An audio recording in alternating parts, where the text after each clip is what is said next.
আসসালামু আলাইকুম। অন্য মঞ্চের আলাপ চাইতায় আপনাদের সকলকে আমন্ত্রণ জানাচ্ছি। আজ আমাদের সঙ্গে অতিথি হিসেবে আছেন কানাডার বিশ্ববিদ্যালয়ের শিক্ষক ও গবেষক জনাব হেলাল হোসেন ঢালী। জনাব হেলাল হোসেন ঢালী, আমাদের এই অনুষ্ঠানে আপনাকে স্বাগত জানাচ্ছি। ধন্যবাদ মাসুদ।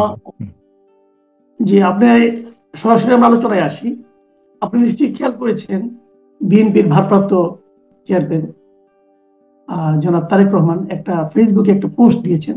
সেখানে উনি আহ, ব্যাখ্যা করার চেষ্টা করেছেন যে উনি কেন দেশে আসতে পারছেন না। সেই সঙ্গে উনি ওনার মার জন্য মানুষের কাছে দোয়া চেয়েছেন এবং ওনার মার জন্য কে কে দোয়া চেয়েছেন তারও একটা তালিকা দিয়েছেন। কিন্তু সবচেয়ে ইন্টারেস্টিং যেটা, উনি কেন আসতে পারছেন না তার একটা ব্যাখ্যা দিয়েছেন। তো এই ব্যাখ্যাটা নিশ্চয়ই আপনার চোখে পড়ার কথা। তো এইটার ব্যাপারে আমি একটু সরাসরি আপনার কাছে জানতে চাচ্ছি যে মায়ের এই অসুস্থতা, আমি তো মনে করি দেশটাও এখন এক ধরনের অসুখের মধ্যে পড়ে গেছে। এই অবস্থায় দেশে না আসার জন্য উনি যে লজিক গুলো দিয়েছেন, যে কারণগুলো দেখিয়েছেন, কারণ তো অস্পষ্ট কারণ, সেগুলো নিশ্চয়ই আপনার চোখে পড়েছে। আপনার এই ব্যাপারে মানে মূল্যায়নটা কি আসবে? না, আমি আম, ওনার এই ফেসবুক বক্তব্যের প্রেক্ষিতে এর পরবর্তীতে আরো দুটো বিষয় খেয়াল করলাম। একটা হচ্ছে যে দলের বর্তমান ভারপ্রাপ্ত মহাসচিব সম্ভবত অধ্যাপক ফখরুল ইসলাম আলমগীর, ওনাকেও সাংবাদিকরাই প্রশ্ন করেছেন যে উনি কেন আসতে চাইছেন না বা কারণটা কি। উনি যে বিষয়টা পুরো ওনার এখতিয়ারে নাই, উনি আসলে আসলে কাদেরকে বুঝিয়েছেন। ফখরুল ইসলাম আলমগীরও বলেছেন যে বিষয়টা আসলে উনি যেহেতু বলেছেন ভারপ্রাপ্ত সভাপতি হিসেবে, উনি হয়তো কোনো কারণ আছে যেটা উনিই জানেন। তা ঠিক আমি আসলে ওনার বক্তব্যের প্রেক্ষিতেই যদি বলি, যে ইভেন আমি দেখলাম যে প্রেস সচিব বলেছেন যে সরকারের পক্ষ থেকে কোনো বাধাও নেই। আর 5ই আগস্টের পরে ওনার বিরুদ্ধে যত মামলা ছিল তার কোনো কোনো মামলা খারিজ হয়েছে, ওনার শাস্তি বাতিল হয়েছে। আবার ইভেন সর্বশেষ যে মানি লন্ডারিং আইনে ওনার এবং ওনার স্ত্রী ডক্টর জোবায়দা রহমানের যে মামলাটা ছিল, যেটা নিয়ে একটা জটিলতা ছিল, সেটাও সম্ভবত গত জুলাই মাসে বা জুন মাসে সেগুলোও খারিজ হয়েছে। তো এরপরে উনি আসলে কেন, ওনার স্ট্যাটাসে এটা স্পষ্ট নাই, যার কারণে এটা আসলে বলা যে উনি আসলে কি বোঝাতে চেয়েছেন, যার কি কি কারণ থাকতে পারে। অনেকগুলো কারণ থাকতে পারে। একটা হচ্ছে যে আমাদের মধ্যে অনেক সময় যদি আমরা দেখি যে নিজেদের একটা সেলফ, যদি আমরা বলি, অনেক সময় অনেকগুলো সেলফ একসাথে থাকে। তো সেখান থেকে হয়তো ওনার এক ধরনের নিজের সেলফের মধ্যে একটা দ্বন্দ্ব থাকতে পারে, একটা ডান দিক অবস্থান থাকতে পারে, যে উনি আসলে এখন আসতে পারছেন কিনা। কারণ ওনার বিরুদ্ধে যে সমস্ত মামলাগুলো নিষ্পত্তি হয়ে গেছে বা শাস্তিগুলো খারিজ করে দেওয়া হয়েছে, যে মামলাগুলো হয়েছিল 21শে আগস্টের গ্রেনেড হামলা, কিংবা এর পরবর্তীতে যে দুর্নীতির মামলা বা জিয়া চ্যারিটি ট্রাস্টের মামলা, তো এর মধ্যে যে ওনার সম্পৃক্ততার কথা বলা হয়েছিল সেই মামলাগুলোতে, সেগুলো নিয়ে ওনার নিজের মধ্যে কোনো জিজ্ঞাসা বা কোনো প্রশ্ন থাকতে পারে। সেটা যদি আমি বলি যে একজন মানুষের নিজের কাছে যে জবাবদিহিতা, সেই জায়গায় ওনার কাছে কোনো বাধা থাকতে পারে, যেটা উনি এখনো স্পষ্ট না। হয়তো প্রাতিষ্ঠানিকভাবে উনি মুক্তি পেয়েছেন, কিন্তু উনি হয়তো আত্মিকভাবে এখনো মুক্তি পাননি, যেখানে ওনার কিছু কিছু সমস্যা থাকতে পারে। সেরকম কিছু হয়ে থাকে, সেটা তাদেরকে দেশে ফেরার ক্ষেত্রে বাধা দেবে কেন? একটা হচ্ছে উনি, আমরা গত পর্বে আলোচনা করেছিলাম যে মোরালি উনি আগের চাইতে 2001 থেকে 2006 সালে আমরা যে দুর্নীতিগ্রস্ত তারেক রহমানকে জানতাম, তার এই যে আলু চাষী দিনের মন্তব্য, আমরা দেখেছি যে একটা পজিটিভ, একটা ইতিবাচক পরিবর্তন। তো যদি ওনার সেই নৈতিক অবস্থানটা ওইরকম মাত্রায় উন্নত হয়ে থাকে, এবং ওনার মামলা এবং শাস্তিগুলো খারিজ হওয়া সত্ত্বেও উনি যদি নৈতিকভাবে ওইটা অনুভব করেন যে না, ওনার ওইরকম কিছু কিছু জায়গায় ওনার আসলেই সম্পৃক্ততা ছিল, সেই নৈতিক দুর্বলতা থাকতে পারে, এটা নিতান্তই অনুমান। আমি ওনাকে আরো আগের চাইতে ওনার অবস্থার পরিবর্তন হয়েছে সেই জায়গা থেকে বলছি, যে আরো উন্নত হয়েছে, উন্নত চিন্তা করছেন উনি, গণমানুষের বক্তব্য তুলে ধরার চেষ্টা করেছেন। সাম্প্রতিক কিছু জায়গা থেকে আমরা দেখেছি যে উনি যে সাধারণ মানুষের প্রয়োজনগুলো নিয়ে কথা বলছেন। তো সেখান থেকে আমরা ধারণা পেতে পারি যে ওনার হয়তো সেই নৈতিক মানদণ্ড 2001 থেকে 2006 পর্যন্ত যা ছিল তার চেয়ে তো অনেক উপরে চলে এসছে। তো সেই নৈতিক মানদণ্ডের জায়গা থেকে ওনার নিজের কাছেও কিছু এখনো জিজ্ঞাসা থাকতে পারে, যে যে মামলাগুলো থেকে উনি শাস্তি মওকুফ হয়েছে ওনার, কিন্তু ওনার ভেতরে কিছু কোশ্চেন থাকতে পারে, সেই জায়গায় হয়তো ওনার নিষ্পত্তি নেই, এটা একটা হতে পারে। আমি যদি বলি যে এটা ইন্টারনাল বা নিজস্ব কনফ্লিক্ট। আর যদি বাইরের জায়গা বলি, যে সরকারের পক্ষ থেকে বাধার প্রশ্নটা আমরা দেখেছি যে প্রাতিষ্ঠানিকভাবে নাই, সরকার আজকে প্রেশার ক্লিয়ার করেছে। আরেকটা বিষয় হতে পারে যেটা আমরা শুনছি, যে কনস্পিরেসি থিওরি, আমরা কয়েকদিন আগে, মানে গতকাল বা 2 দিন আগে, জয়, সজীব ওয়াজেদ জয় একটা সাক্ষাৎকার দিয়েছেন বিবিসি বাংলায়। সেখানে জয় স্পষ্ট করে বলেছেন যে উনি এখনো দেখছেন যে সেই 2006 বা 8, 6, 7-এর যে -2 ফর্মুলা, সেই ফর্মুলা এখনো চলছে। তো যদি সেই আশঙ্কা এখনো থেকে থাকে ওনার, উনি হয়তো সেই আশঙ্কার বাইরে এখনো আসতে পারছেন না, বা সেরকম কোনো নিশ্চয়তা উনি পাচ্ছেন না যে আসলেই -2 ফর্মুলা কাজ করছে না। তো সেই আশঙ্কা থেকে উনি হয়তো ধারণা করতে পারেন আম, যে এই মুহূর্তে যদিও ওনার মামলাগুলো খারিজ হয়েছে, যদিও এখন মূলত পরিস্থিতি ওনার অনুকূলে, দল ওনাকে চাইছে, ওনার মা অসুস্থ, সেই জায়গা থেকে ওনার আসার সমস্ত পথ খোলা, তারপরেও হয়তো ওনার মধ্যে ওই আশঙ্কাটা কাজ করছে যে -2 ফর্মুলা যদি এখনো থেকে থাকে, যেটা সজীব ওয়াজেদ জয় 2 দিন আগেই বিবিসির বাংলাকে দেয়া সাক্ষাৎকারে বলেছেন যে এখনো সেটা উনি দেখতে পাচ্ছেন। উনি যদিও বিএনপির কথা উল্লেখ করেননি, বা কিন্তু বলেছেন যে বাংলাদেশের প্রভাবশালী বা এখনো বড় 2 দলকে মাইনাস করার চেষ্টা চলছে, বা সেই 2 দলের মধ্যে যাতে -2 ফর্মুলা কার্যকর হয় সেই কার্যকর করার চেষ্টা চলছে। সেই আশঙ্কাটা হয়তো ওনার মধ্যেও থাকতে পারে, যে জায়গা থেকে উনি বলে থাকতে পারেন। জি, এটা মোটামুটি, কিন্তু একটা জায়গায় না আমার কাছে একটু ক্লিয়ার হলো না। যেমন উনি এক জায়গায় বলেছেন যে ওনার ফেরার ব্যাপারটা ওনার ফেরার ক্ষেত্রে একক সিদ্ধান্ত গ্রহণের সুযোগ অবারিত নয় এবং একক নিয়ন্ত্রণাধীন নয়। এই জায়গাটা কিন্তু আমার কাছে খুব কনফিউজিং মনে হয়, যে ওনার সিদ্ধান্তটা একক সিদ্ধান্ত গ্রহণের দ্বারটা অবারিত নয়, উনি একা একা সিদ্ধান্ত নিতে পারছেন না, অথবা একজনের নিয়ন্ত্রণে নাই। এখন এটা বলতে কি উনি মানে অন্য কোনো গোষ্ঠী, জাতি বা দেশকে বুঝিয়েছেন, নাকি ওনার ফ্যামিলিকে বুঝিয়ে? আমার কেন যেন মনে হয় ওনার ফ্যামিলি হতে পারে, হয়তো ওনার স্ত্রী এবং সন্তান হয়তো চায় না যে উনি এখন এই বিপদের মধ্যে আসেন, ওনার হয়তো তার জীবন আশঙ্কা তাদের মধ্যে থাকতে পারে। এটা কি এরকম কিছু হতে পারে বলে মনে করেন আপনি? না, উনি, আমার যেটা মনে হয়েছে, উনি একক সিদ্ধান্তের বিষয় না বলতে আসলে এটা ওনার ইচ্ছা অনিচ্ছার উপরে নির্ভর করছে না বুঝিয়েছেন, যে উনি সেটা কি চাইলেই হতে এখন পারে? আসতে আর পারছেন না। কে একজন, আর কে বা কারা থাকতে পারে যার কারণে নাকি ওরা ইচ্ছা অনিচ্ছা তাদের উপর নির্ভর করবে? এখন পরিবার, যেটা আপনি বললেন যে পরিবারের আশঙ্কা থাকতে পারে, সেটাও আসলে পরিবারের আশঙ্কা না, সেটা হচ্ছে পরিস্থিতি, দেশে ফেরার পরে তার পরিণতি কি হতে পারে। তাহলে উনি এক হতে পারে যে এখনো উনি, সেটা একটু আগে আমি যেটা বললাম, যে উনি হয়তো এখনো ওই আশঙ্কা করছেন যে মূলত দল থেকে, বিএনপি থেকে, যে আগের যে -2 ফর্মুলার বিষয়টি ছিল, সেই কন্টিনিউশন থেকে হয়তো এখনো এরকম কোনো চেষ্টা থাকতে পারে, যেটা উনি আসার পরে হয়তো ওনার সেরকম সিচুয়েশনের মধ্যে উনি পড়তে পারেন, যেটা এই মুহূর্তে উনি পড়তে চাচ্ছেন না, অ্যাভয়েড করতে চাচ্ছেন। সেটা হতে পারে ওনার পারিবারিক চাওয়ার ক্ষেত্রে, কিংবা হতে পারে ইভেন দলের প্রয়োজনে, কারণ উনি হয়তো মনে করছেন যে এই মুহূর্তে এসে ওরকম একটা পরিস্থিতিতে না পড়ে, বরং নির্বাচনে যদি বিএনপি যেতে পারে, তখন হয়তো ওনার জন্য পরিস্থিতিটা আরো অনুকূলে আসবে। সেই জায়গা থেকে হয়তো ওনার আশঙ্কা উনি প্রকাশ করছেন। কিন্তু যদি রাজনৈতিক নেতৃত্ব হিসেবে এই মুহূর্তে হয়তো ওনার, এবং পারিবারিক দায়িত্ব হিসেবে হয়তো সবাই ওনাকে আশা করছে, দল এবং ওনার পরিবার, যেহেতু ওনার মা অসুস্থ এবং দলও একটা গুরুত্বপূর্ণ জায়গায়, সামনে নির্বাচন, সেই জায়গা থেকে হয়তো আশা করছেন। কিন্তু ওনার হতে পারে, যেটা আমি একটু আগে বললাম, যে ওনার নৈতিক জায়গা থেকে উনি হয়তো এখনো আম, ওনাকে দায় মুক্তি দিতে পারেননি, আদালত থেকে মুক্তি পেলেও। দ্বিতীয় হতে পারে যে আমরা জানি যে -2 ফর্মুলা, সেই আশঙ্কা থেকে উনি নাও আসতে পারেন। আরেকটা যেটা আপনি বললেন যে পারিবারিক চাওয়া, আম, সে, এবং দলের আরো একটা নিশ্চিত সিগন্যাল বা এক ধরনের সংকেতের অপেক্ষা করছেন। আচ্ছা, আমরা আরেকটা প্রসঙ্গে একটু যাই। আমরা জি। পর্যন্ত লক্ষ্য করছি যে নির্বাচনকে সামনে রেখে বিভিন্ন রাজনৈতিক দলের মধ্যে জনগণের ভোটকে পাওয়ার জন্য এক ধরনের যেন প্রতিযোগিতা দেখা যাচ্ছে, এবং সেই প্রতিযোগিতায় কেউ হয়তো ইসলামপন্থী ভোটগুলি পাওয়ার জন্য মাথায় টুপি পরছেন, টুপি পরে বিভিন্ন ধরনের কথা বলছেন।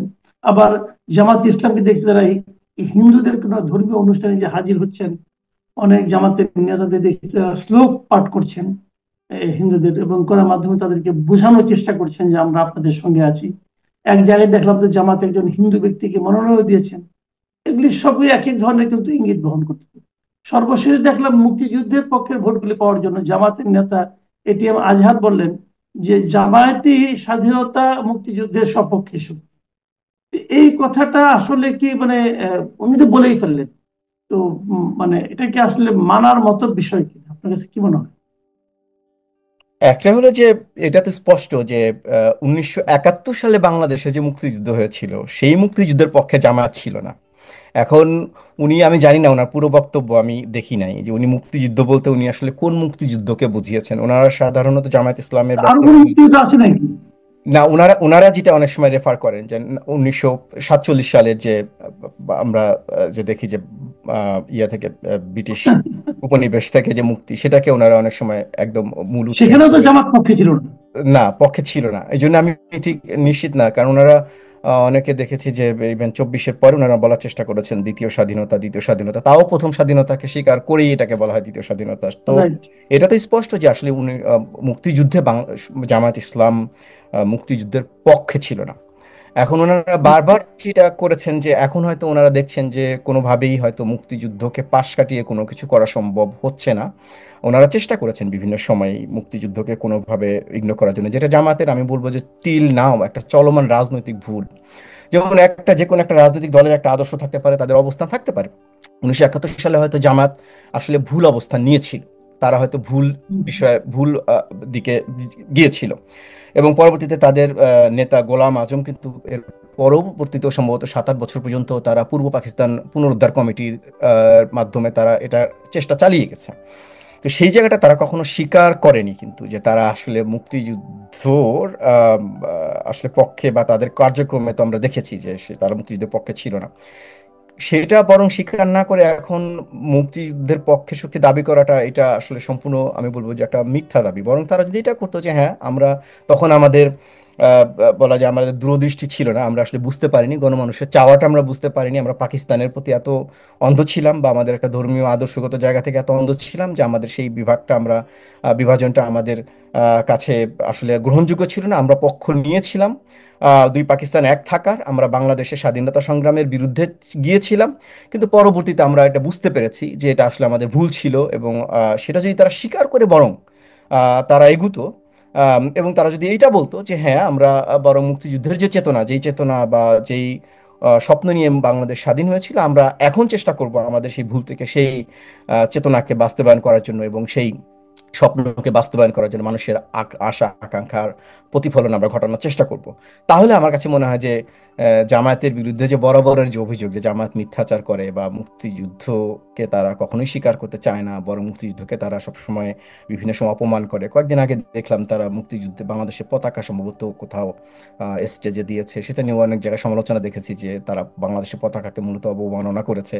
তো সেই জায়গা থেকে তারা আরো বের হয়ে আসতে পারতো, কিন্তু এই ধরনের বক্তব্যের মাধ্যমে আমার ধারণা তারা মুক্তিযুদ্ধের পক্ষে শক্তি, তাতে জামাত নিজের ক্ষতি করছে। কারণ জামাতের ব্যাপারে অন্যান্য অনেক ব্যাপারে তাদের মতামতের ব্যাপারে অনেকে ইতিবাচক ধারণা তৈরি করতে পারলেও, কারণ তাদের মাঠ পর্যায়ে কাজ আছে, তারা অনেক সময় ঘরে ঘরে পৌঁছাতে পেরেছে তাদের বিভিন্ন ইয়ার মাধ্যমে, কিন্তু তারা যদি কখনো দাবি করে যে তারা মুক্তিযুদ্ধের পক্ষে শক্তি, তার এই বিষয়টা তারা নিজেরাই নিজেদেরকে ক্ষতি করবে। কারণ এই ব্যাপারটা খুবই ভালোভাবে প্রতিষ্ঠিত যে জামায়াত কখনোই বাংলা মুক্তিযুদ্ধের সময় জামায়াত মুক্তিযুদ্ধের পক্ষে ছিলই না, এবং কখনোই জামায়াত এটা প্রমাণ করতে পারেনি বা দেখাতে পারেনি যে জামায়াত আসলে মুক্তিযুদ্ধের আদর্শ ধারণ করে। কারণ জামায়াত যেটা জামায়াতের বিরুদ্ধে অভিযোগ আছে যে জামায়াত যখনই সুযোগ পেয়েছে তারা মুক্তিযুদ্ধকে অস্বীকার করার চেষ্টা করেছে, এবং জামায়াতের বিভিন্ন কর্মকাণ্ডে সেটা প্রমাণিত হয়েছেও। যদিও জামায়াত চেষ্টা করেছে এটাকে বিভিন্নভাবে ঢাকার জন্য, কিন্তু সে যেমন আপনার মতিউর রহমান নিজামী যখন মন্ত্রী হলেন, উনি স্মৃতিসৌধে গিয়ে শ্রদ্ধা জানাতে গেলেন, তখনও আমরা দেখেছি বিভিন্ন কার্টুন সমালোচনা যে শহীদের রক্তের উপর দিয়ে গিয়েছেন, কিংবা এবারও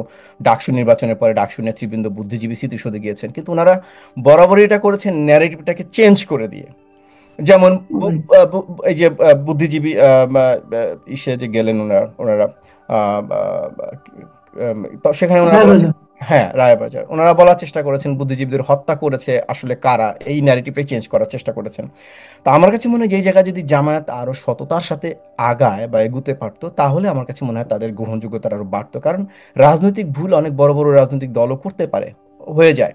তো সেই জায়গাটা যদি জামায়াত সেই ভুলটা স্বীকার করে এগোতো যে না, মুক্তিযুদ্ধে আমাদের আসলে অবস্থান ভুল ছিল কারণ আমরা বুঝতে ভুল করেছি, কিন্তু মুক্তিযুদ্ধে মানুষের যে আশা আকাঙ্ক্ষা ছিল, আমরা যেহেতু বাংলাদেশে দীর্ঘদিন ধরে রাজনীতি করে আসছি, আমরা এখন বোঝার চেষ্টা করছি এবং আমরা সেই অনুযায়ী সেটা প্রতিফলন ঘটানোর চেষ্টা করবো। আমার মনে হয় যে এটা বেশি আরো সৎ একটা মন্তব্য হতো। যে আমি এখন এই শেষ প্রসঙ্গটা আসতেছি, এটা আপনার কাছ থেকে আমি আসলে একটা ডিটেইল একটা উত্তরই চাই, এই কারণে যে আপনি নিজেও বিশ্ববিদ্যালয়ের শিক্ষক, কানাডার আপনি বিশ্ববিদ্যালয়ে পড়াচ্ছেন, আপনি অনেক ধরনের স্টুডেন্টকে হ্যান্ডেল করেন। তো আমরা এখানে দেখছি যে এই গত আন্দোলনটার পর, মানে 5ই আগস্টের পর থেকে যারা নিজেদেরকে জেএনজি বলছেন আর কি, এই যে প্রজন্মটা, সর্বশেষ প্রজন্মটা, এদের মধ্যে দেখছি যে এক ধরনের অশ্লীল গালাগালির একটা প্রবণতা। প্রতিবাদ করতে গেলে তারা কিছু এমন সবকিছু শব্দ উচ্চারণ করেন যেগুলোকে আমরা সাধারণত উচ্চারণই করতে পারি না, কিন্তু তারা অবলীলায় এগুলি করেন। এবং এর পক্ষে বিপক্ষে নানা ধরনের কথা উঠছে, এবং যারা নাকি একটু সিনিয়র সিটিজেন যারা আছেন, যারা একটু আগের প্রজন্ম যারা আছেন, তাদের এটা নিয়ে খুবই হতাশা ব্যক্ত করেছেন এবং অনেক দুঃখিত হয়েছেন। নানা ধরনের কথা হচ্ছে, কিন্তু এর মধ্যে দেখলাম যে ঢাকা বিশ্ববিদ্যালয়ের একজন শিক্ষক, তিনি এটাকে এক ধরনের সাপোর্ট করছেন এবং উনি বলছেন যে এই যে গালি, যেটাকে আমরা গালি বলছি, এটাই নাকি জেনজির ভাষা। তো আপনি নিজেও তো জেনজিদেরকে হ্যান্ডেল করছেন, প্রতিনিয়ত দেখছেন, আপনাদের ওখানেও কি জেনজিদের মধ্যে এ ধরনের মানে গালাগালি, গালি দেওয়া অথবা অশ্লীল কথাবার্তা, অশ্লীল শব্দ প্রয়োগ করার কোনো প্রবণতা আপনি নিজে খেয়াল করেন? হ্যাঁ, না, আমি খেয়াল করি, একটা পার্থক্য তো খেয়াল করি। যেমন এখানে এখন ইভেন জেনজি যারা মানে আমার ছাত্রছাত্রী, আমি বিভিন্ন সময় খেয়াল করেছি তাদের ইমেল শুরুই হয় এরকম, হে, ইভেন তাদের হে আগে লিখতে হে প্রফেসর, বা এরকম আমরা যেরকম আগে লিখতাম, একটা সালাম দিতাম কিংবা একটা গুড মর্নিং গুড ইভিনিং বলে আমরা শুরু করতাম, তারপর আমাদের সমস্যাটা বলতাম। এখানে যেমন তারা শুরুই করে hey, I will be absent today for example, এরকম হয়তো তারা বলে। এখন যেটা হচ্ছে যে জেনজির, আমি এই মন্তব্যটা শুনেছি, উনি এটাও বলেছেন যে জেনজির এটা ভাষা এবং এটাই আমাদের মেনে নেওয়া উচিত। তো জেনজির এটা ভাষা এই পর্যন্ত আমি একমত, এবং সেটা কেন আমি সেটাও ব্যাখ্যা করব যে কেন, এবং তারপরে আমি আসবো যেটা আসলে উচিত কি উচিত না। জেনজিকে আসলে মেটাফরিক্যালি বলা হয় যে সাইবর্গ। সাইবর্গ হচ্ছে তারা যে যারা আপনার মূলত এখন আমাদের এই জেনারেশন, ডিজিটাল জেনারেশন, যে আমরা এত ডিজিটালি কানেক্টেড এবং তারা এত বেশি চ্যাটিং কালচারে অভ্যস্ত যে তাদের আসলে অত লম্বা সময় নেই যে পুরো বাক্যটা বা পুরো শব্দটা লেখার। তারা খুব সংক্ষেপে লেখে এবং তারা এমন কিছু স্ল্যাং ইউজ করে যে যেগুলো আসলে আমরা অভ্যস্ত না। তো সেই জায়গা থেকে তাদের ভাষা এবং যোগাযোগ আসলে সম্পূর্ণই আলাদা। এবং সেটা মূলত ইন্টারনেট কালচারের কারণে, এবং তাদের মধ্যে একটা আইডেন্টিটি ক্রাইসিসও কাজ করে, কারণ তারা জিওগ্রাফিক্যালি স্পেশালি বাস করে এক জায়গায় ইন পার্সন, এবং কিন্তু তারা ইন্টারনেটের কল্যাণে তারা যেহেতু ডিজিটাল মিডিয়া ডিপেন্ডেন্ট, তারা আসলে তাদের বিচরণ সারা বিশ্বে। তো যার কারণে তারা এক ধরনের আইডেন্টিটি সংকট তাদের মধ্যে থাকে। এখন যদি আমি সেটা আমি বলছি যে হ্যাঁ, এটা তাদের ভাষাটাই এরকম, এটা আসলে আনফর্চুনেটলি বা ফর্চুনেটলি, যেটা বলে না কেন, এরকম হয়ে গেছে। এখন প্রশ্ন হচ্ছে এটা উচিত কিনা। আমরা যদি এর ইয়েটা দেখি, ফলাফল দেখি যে অন্যান্য অন্যান্য বিশ্ব এটাকে কিভাবে দেখছে। আমি দুটো উন্নত দেশের উদাহরণ দেবো। একটা হচ্ছে ইংল্যান্ডে আমি 2024 সালের একটা রিপোর্ট দেখলাম, মার্চ মাসে, যে জেনজিরা কিন্তু কর্মক্ষেত্রে খুব ঝামেলা ইয়ে করছে, পোহাতে হচ্ছে। কারণ হচ্ছে তাদের ম্যানেজমেন্টের সাথে তাদের ঝামেলা হচ্ছে, কারণ তাদের এই ভাষা, বেশিরভাগ ম্যানেজমেন্টের ক্ষেত্রে তাদের অভিযোগ, ম্যানেজমেন্টের অভিযোগ হচ্ছে তারা কমিউনিকেশনে খুবই দুর্বল। আর জেনজির পক্ষ থেকে দাবি হচ্ছে যে তারা তো কাজটা ঠিকভাবে করছে, তাহলে তাদের কমিউনিকেশন ভাষা তাদের ম্যাটার করছে কেন। কিন্তু ম্যানেজমেন্টের ক্ষেত্রে বলা হচ্ছে যে তারা তো কি করতে চায় বা কিভাবে করতে চায় সেই বিষয়টা কমিউনিকেটই করতে পারছে না, তাহলে তারা কি কাজ করছে না করছে সেটা তো পরের ধাপ। আবার অস্ট্রেলিয়ার দিকে যদি তাকাই, আমি জাস্ট কয়েকদিন আগে আমি দেখলাম অস্ট্রেলিয়া কিন্তু আপনার 16 বছরের নিচে সোশ্যাল মিডিয়া বন্ধ করতে যাচ্ছে, যে এরা সোশ্যাল মিডিয়া ব্যবহার করতে পারবে না। কারণ কি, যে এটা এমনভাবে অ্যাফেক্টেড হচ্ছে এই জেনারেশন, ইয়াং জেনারেশন, কারণ ডিজিটালি এত অ্যাফেক্টেড। তো বেসিক্যালি এই যে জেনজি যদি আমি বলি যে তাদের কাছ থেকে শুরু হচ্ছে মানুষ, মেটাফরিক্যালি আসলে তারা আসলে সাইবর, তারা কিন্তু আসলে হিউম্যান থাকছে না, কারণ তাদের অ্যাপ্রোচ, তাদের ওয়ে, তাদের কমিউনিকেশন সবকিছু ডিজিটাল ওয়ার্ল্ড এবং ইন্টারনেট দ্বারা নিয়ন্ত্রিত হচ্ছে, প্রভাবিত হচ্ছে, এবং যার কারণে তারা আসলে কোনো একক, তারা জানেও না যে আসলে তারা কোন আদর্শের জন্য কাজ করছে, তারা জানেও না যে তারা আসলে তাদের লক্ষ্যপথ কি। তারা এত বেশি ইন্টারনেট নির্ভর, এত বেশি তাদের, হ্যাঁ এটা ঠিক যে পুরো বিশ্ব তাদের জন্য ওপেন হয়ে গেছে, উন্মুক্ত হয়ে গেছে, আগের চাইতে হয়তো তাদের জানার স্কোপ বেড়ে গেছে, কিন্তু সেটা এতটা ইন্টারনেট নির্ভর এবং কোনো রকমের ফিল্টারিং ছাড়া হচ্ছে যে তাদের মধ্যে ওই আম, যে আহ, কিছু আমি যে বলবো যে আহ, যে সেই নীতি নৈতিকতার জায়গাটার কোনো ব্যারিয়ার থাকছে না, যেটা একটা নির্দিষ্ট সমাজে বসবাস করলে, একটা সংস্কৃতির মধ্যে থাকলে যেই ব্যারিয়ারটা থাকে, বা একটা সেই ব্যারিয়ারটা ভেঙে যাচ্ছে।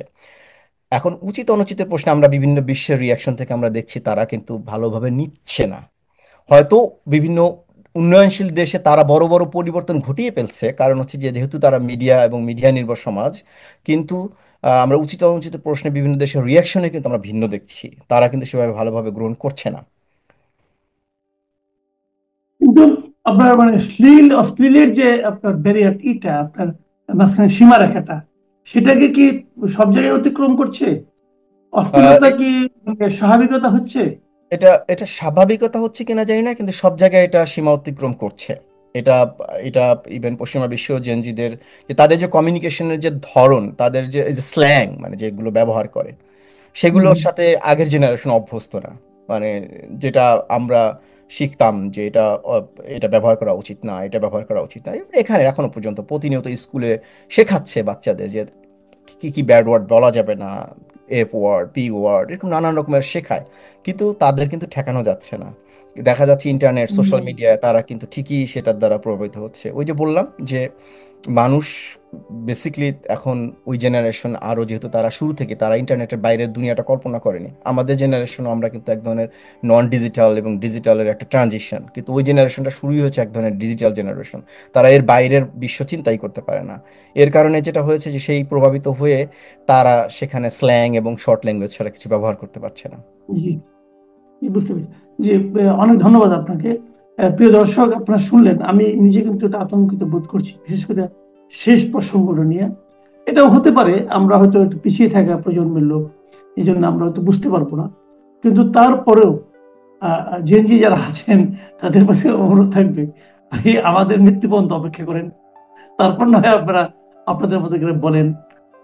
কিন্তু এটা আসলে অশ্লীলের একটা সীমারেখা তো থাকা উচিত বলে